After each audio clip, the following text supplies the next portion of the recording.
moving on, we have our next speaker who has just graduated A-levels with major in psychology. She is also a part-time primary school teacher and also works at Korea Connect. So ladies and gentlemen, we have our next topic, student and finance. Please help me welcome our next speaker, Miss Milee Shrestha. So, Robert Kiyosaki, he's a businessman and an author. He's mostly famous for his book, Rich Dad, Poor Dad. I think you've all heard about it. So he once said that a person can be highly educated, professionally successful, and financially illiterate. He believes that a person struggles financially because they've spent years in school, years, and yet learned absolutely nothing about money, which is the main goal. Good evening, everyone. I'm Milee Shrestha, and today I'll be talking about the topic that I don't think most of us talk about really, and that is students and the importance of financial education. So I want to start this off in a very honest and a very simple way. Let's say no matter what stream we chose, whether it is science, whether it is management, arts, humanities, whatever, no matter what we want to do in life, whether it's jobs, business, anything, the main goal is to earn money. Whether you want it or not, you will get money. You end up with money. It's not a bad thing, is it? People survive through money. So if money is this important in a person's life, why is there little to no education provided about it to us, especially students who are in learning phase? So I'm a 19-year-old, almost 20. So 20 years of my existence, yet I have very little knowledge about taxes, investments, or generally how a country's economy functions.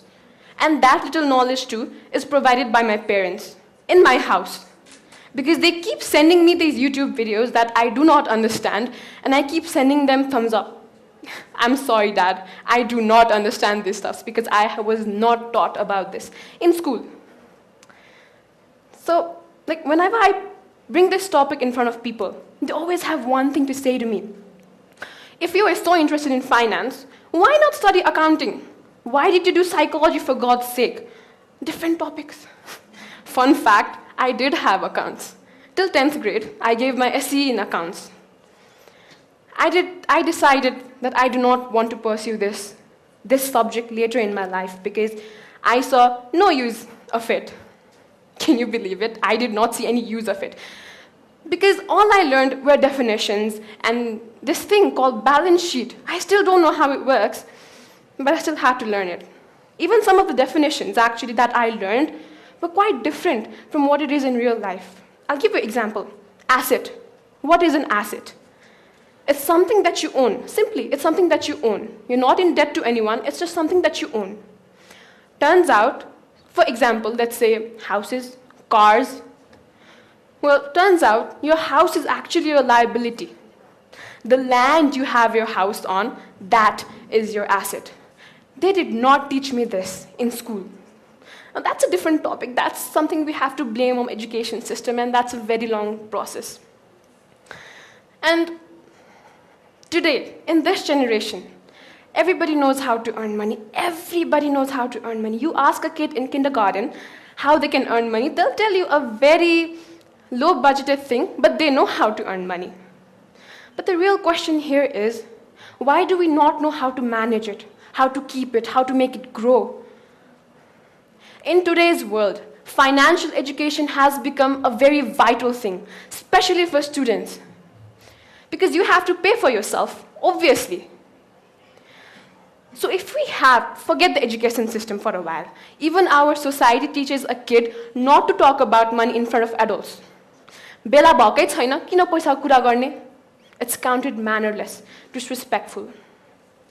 Ladies and gentlemen, earning and learning is something that's very complicated and high risk if we try to do it together. So is it not better to learn first and then earn your money than to regret it 30 years later in your life? Oh, पढेको भए, त्यति पढ्देको भए, कसरी सिकाइदिएको भए. Why have this regret? Finally, I would like to say a statement again that Robert Kiyosaki said, because he is a great man indeed. A person's greatest asset in life is their mind. If you train them enough, if you train your mind enough to know and survive the real world, you can create enormous wealth. Money is one form of power, but financial education is more powerful. Money comes, money goes. But if you have the knowledge to handle money, you will gain power over it. Thank you, everyone.